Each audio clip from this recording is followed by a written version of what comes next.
Hey guys, Quidditch here with game designer Whale.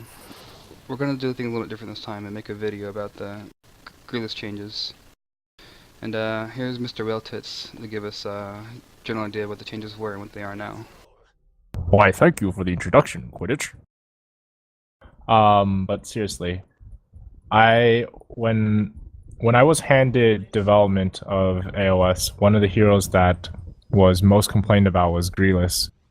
And in part this was because people felt like the hero design had very little play or counterplay to it. For example, his old Q, you would just click a unit and it would deal true damage to them and slow them. And frequently you would see Greelus played mid or somewhere where he could just spam that Q button on someone and deal tons of damage without any counterplay. So he would walk up, press the Q, and then just back out. And then you would be slowed so you couldn't chase him and you'd just be taking damage. So I changed his Q slightly, and Quidditch will demonstrate it to you. It's no longer a just click a unit, it's now a skill shot. And it launches a little rocket out. And that will deal spell damage on impact to all units in the area.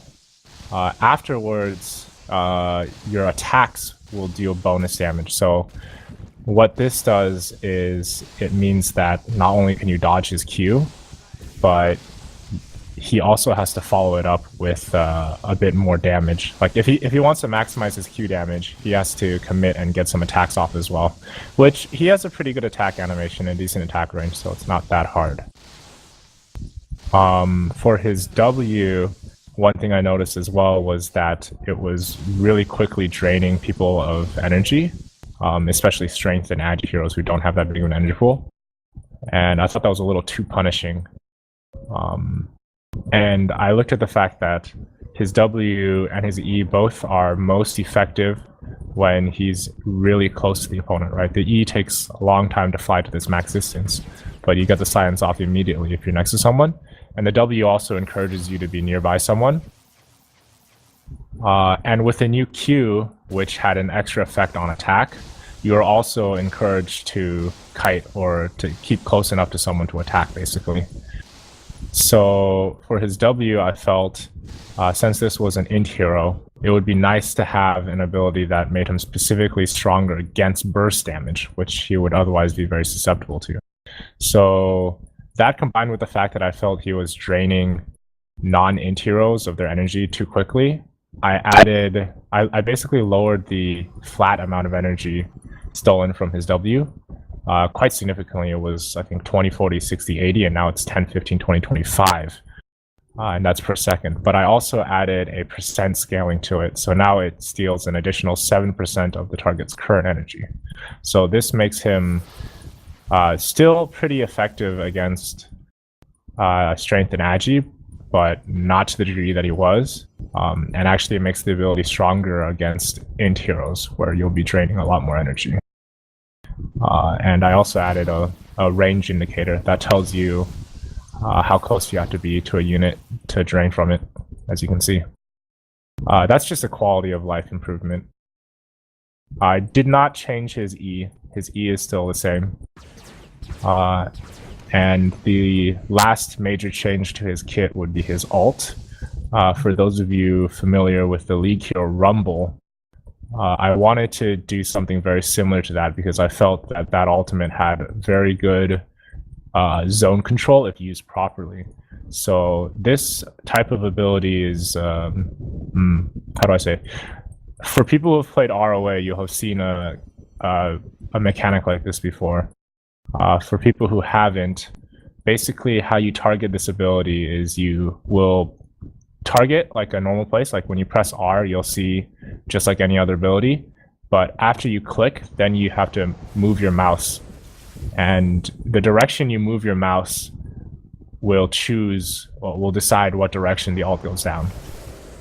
And you have to be a little quick about it, so it takes a little bit of time to get used to. But you can see that it makes for a very flexible ability, and you can deny ramps or deny choke points with it quite powerfully. The ability itself does slightly less damage than the previous version. The biggest issue with the previous version being that it was this just giant screen-sized cloud that no one could dodge or avoid.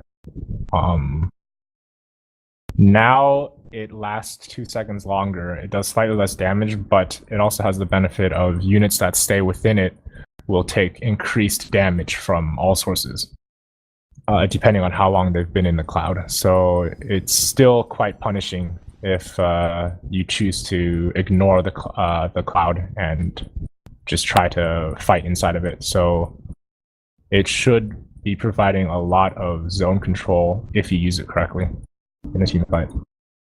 And hopefully that makes it a little bit more of an interesting skill than a simply, I'm going to drop my ult down in the middle of the fight kind of thing. Alright, well, thank you for that explanation. I definitely appreciate the time you take to explain to us the changes. I know the community will appreciate it too. I'm to understand the heroes we played now is more utility support instead of carry caster. Can you touch on that a little bit? Yeah, essentially, I wanted him to be well, let's see. I think that this kit makes it so that he can be built as a support. He certainly is no longer like a carry caster, okay? He provides a lot of AoE zone control, and that's not something a caster carry should provide. Because a caster carry should be doing damage, not like zoning out an entire team.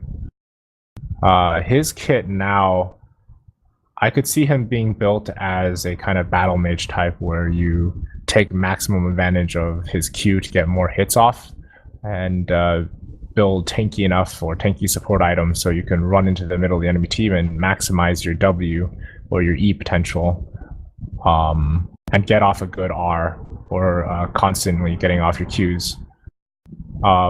Also, I think it would be interesting to see him using his heroic active, the Bio-Navigate, in more ways than simply as an escape. So I think him being encouraged to build slightly tankier or more utility-based will allow him to do that. So I hope it makes his kit more interesting, I guess, and more diverse. Alright guys, that's it for this video. Let us know if you enjoyed it and you want to see more of these for upcoming changes. Thank you for your time.